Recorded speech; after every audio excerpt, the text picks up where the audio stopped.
अस्सलाम वालेकुम दोस्तों, वेलकम टू माय चैनल कहानी जंक्शन। वो बिल्कुल आम सा दिन था। मुझे 2 दिन से शदीद नज़ला और जुकाम था, इसलिए नाश्ते के बाद अम्मी ने मुझे चाय के साथ दवा दी ताकि मैं सुकून से सो जाऊं। अभी मैं सोने की तैयारी कर ही रहा था कि अचानक मेरा सेल फोन बजा। मैंने ना चाहते हुए फ़ोन रिसीव किया तो मेरी खुशी की इंतहा ना रही। मेरी पहली और आखिरी मोहब्बत ने मुझे पहली बार कॉल की थी और शाम में मिलने का सुनकर मैं आपे से बाहर होने लगा। बुखार, दर्द और जिस्म की बेचैनी चंद लम्हों में ही खत्म हो गई। अम्मी मुझे देखकर रह गईं। बेटा, दवा ने बड़ी जल्दी असर दिखाया। क्या बताऊं अम्मी आपको, मैं मुंह ही मुंह में बड़बड़ाया। जी आप ठीक कह रही हैं। खुशी की लहरें मेरे चेहरे पर रक्स कर रही थी। अच्छे अच्छे कपड़े निकालने के बाद मैं आईने के सामने खड़ा हो गया। बार बार चेक करने पर आखिर एक सूट पसंद कर ही लिया। अब जूते पहनकर चंद लम्हों में ही तैयार था, जबकि 5 बजने में अभी 2 घंटे बाकी थे। वक्त मेरे लिए जैसे रुक गया हो, घड़ी की सुइयां सुस्त पड़ गई हो। ऐसा महसूस हो रहा था ये मेरी जिंदगी की सबसे हसीन शाम है, जिसकी मैंने बरसों पहले ख्वाहिश की थी। वो घड़ी आ ही गई थी। मैं मुकर्ररा वक्त पर होटल पहुंचा। वहां अलीशा पहले से ही मौजूद थी। मुझे ये एहसास सरशार कर गया वो मुझसे ज्यादा मिलने को बेताब थी। तभी तो वो मुझसे पहले होटल पहुंच गई। कैसी हो? मैंने उसको मुस्कुराते चेहरे पर नजरें जमा के पूछा। मैं ठीक हूँ और तुमसे बहुत जरूरी बात करने यहाँ बुलाया है। ये कहते हुए इसके चेहरे पर मैंने गैर मामूली संजीदगी महसूस की। सुनो काशा, मैं अम्मी के साथ लंदन जा रही हूँ। अब्बू ने हमारे वीजे भेज दिए हैं। तुम ये बात नहीं जानते कि मेरी अगले माह शादी है और मैं अब मुस्तकिल लंदन में ही रहूंगी, क्योंकि मेरा होने वाला शौहर वहीं रहता है। इतना कहकर वो चुप हो गई। अलीशा के अल्फाज सुनते ही सारा जहां मुझे घूमता हुआ महसूस होने लगा। बड़ी मुश्किल से खुद पर काबू पाकर मैं फिर से उसकी गुफ्तगू सुनने लगा था। मैं तुम्हारे जज्बात और एहसासात की कदर करती हूँ।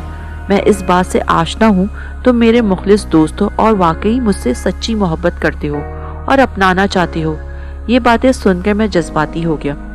किस कदर मैं तुम्हें चाहता हूँ अलीशा, और तुम्हें पाने के लिए कितनी मन्नतें मांगी थी। मैं तो ये सोच के तुमसे मिलने आया था कि मेरी मुरादों से मांगी हुई दुआ पूरी हो गई है और तुम मुझसे मिलने आई हो।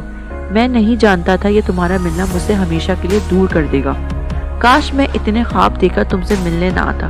काश तुम मुझे ना बुलाती। मैं तुम्हारी यादों के सहारे तुमसे मिलने की ख्वाहिश में अपनी जिंदगी बाकी दिन गुजार देता। कभी तो मेरी दुआएं रंग लाएंगी और कभी तो तुम्हें रब से मांग कर पालूंगा। इतना अरसा मुझसे दूर रही, आज भी मिलने ना आती तो मेरी जिंदगी इसी तरह तुम्हारा इंतजार करते करते बीत जाती। एक ही सांस में बोले जा रहे हो। मुझे तुमसे कुछ और भी कहना है अलीशा, मुझे अब कुछ नहीं सुनना। ये कहते हुए मैं उठ खड़ा हुआ। अलीशा ने अपने नर्म और नाजुक हाथों से पकड़ के मुझे बिठाया तो मजबूरन बैठ गया।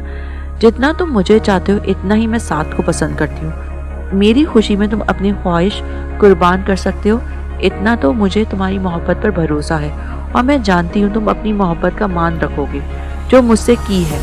जिंदगी किसी मोड़ पर अगर मैं मिल जाऊँ, मुझसे अजनबी बनकर मिलना। अब मैं चलती हूँ। ये कहते हुए वो धीरे से उठ खड़ी हुई। चंद लम्हे मुझे गौर से देखने के बाद कहने लगी, मेरा मकसद तुम्हें हर्ट करना हरगिज नहीं था, बल्कि तुम्हें हकीकत से आगाह करना था। हो सके तो मुझे माफ कर देना और मेरे अच्छे मुस्तकबिल की दुआ करना। अल्लाह हाफ़िज़। ये कहते हुए अलीशा तो चली गई, पर मैं कितनी देर बैठा उसी राह को तकता रहा जिससे गुजर कर जाने वो कब की जा चुकी थी। बोझल कदमों के साथ घर लौटा तो आंखों में नमी देखकर अम्मी परेशान हो गई। तो उनके बेहद इसरार पर उन्हें बताया, एक दोस्त मुझसे हमेशा के लिए बिछड़ गया है, प्लीज मुझसे मजीद कोई सवाल ना करें। ये कहकर मैं सहन में पड़ी कुर्सी पर ठहर सा गया। अम्मी के बार बार बुलाने पर भी मैं अंदर ना आया। मेरे अंदर तो जैसे आग लगी हुई थी। माथे पर पसीने की बूंदें साफ आया थी। ये सब देखकर अम्मी बहुत परेशान हो गई। पसीना, और वो भी दिसंबर में। मैं मिट्टी का पुतला बना बैठा रहा, जो ना तो कुछ सुन रहा था ना बोल सकता था। मैं अंदर से टूट सा गया था। मेरे हवास मेरा साथ नहीं दे रहे थे। जिसे मैं एक हसीन शाम समझ रहा था, वो मेरे लिए कभी ना भुलाने वाली दर्दनाक शाम हो गई। कितनी आसानी से उसने मेरी मोहब्बत को अपने पांव तले रोन डाला था। इसने अपनी जिंदगी में किसी और को शामिल करके मेरी जिंदगी को हमेशा के लिए तारीक कर दिया था। यही सोचकर मैं सारी रात तड़पता रहा। होश मुझे इस वक्त आया जब मेरी आंख हॉस्पिटल के कमरे में खुली। इसकी जुदाई ने मुझे इस कदर निढाल कर दिया, सदमे से मैं बेहोश हो गया। जब मुझे होश आए तो मैं अपने हवास में कब था। मैं उसके चेहरे को हर चेहरे में तलाश कर रहा था। मेरे दिलो दिमाग पर उसी की हुक्मरानी थी। मेरे लबों पर हमेशा यही दुआ रहती है कि अलीशा की आने वाली जिंदगी खुशियों की सेज पर गुजरे। इसके दामन में जिंदगी सब आसाइशें हों, कुछ दिन अस्पताल में रहकर मैं घर आ गया, मगर एक बेनाम सी बेचैनी और उलझन हिमाए वक्त मुझे अपने हिसार में रखती। छोटी छोटी बातों पर मुझे शदीद गुस्सा आने लगा। पढ़ाई भी अधूरी छोड़ दी। लोगों से मिलने जुलने से कतराने लगा। तन्हाई मुझे सुकून देती है, क्योंकि तन्हाई में मैं अलीशा को याद करता हूँ। वो आखिरी मुलाकात मेरे हवासों पर सवार रहती है। उसको देखना, उसका मेरा हाथ थामना, मैं सब भूल गया। बस याद है तो वो आखिरी शाम। फिर मुझ पर दौरा पड़ जाता। मैं अपने बाल नोचने लगता कि क्यों इस दिन इससे मिलने गया। काश मैं ना जाता, काश वो मुझे बुलाती ही ना। बस फिर मैं दहाड़े मार मार के रोने लगता हूँ। मेरे घर वाले मेरी हालत देखकर बहुत परेशान और अफसुर्दा हैं। वो मुझे जिंदगी तरफ वापस लाना चाहते हैं, मगर मैं मजबूर हूँ। जिंदगी तरफ कैसे पलटूं? मेरी जिंदगी ही तो मुझसे छिन गई है।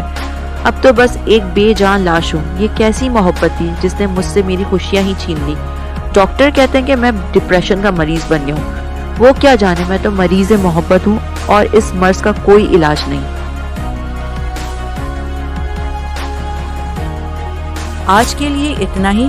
मिलते हैं अगली कहानी के साथ। अपने कीमती फीडबैक देने के लिए वीडियो को लाइक एंड सब्सक्राइब जरूर कीजिए, और अगर आपके पास भी ऐसी ही कोई इंटरेस्टिंग स्टोरी है तो डिस्क्रिप्शन बॉक्स में दिए गए जीमेल एड्रेस पर हमारे साथ जरूर शेयर कीजिए।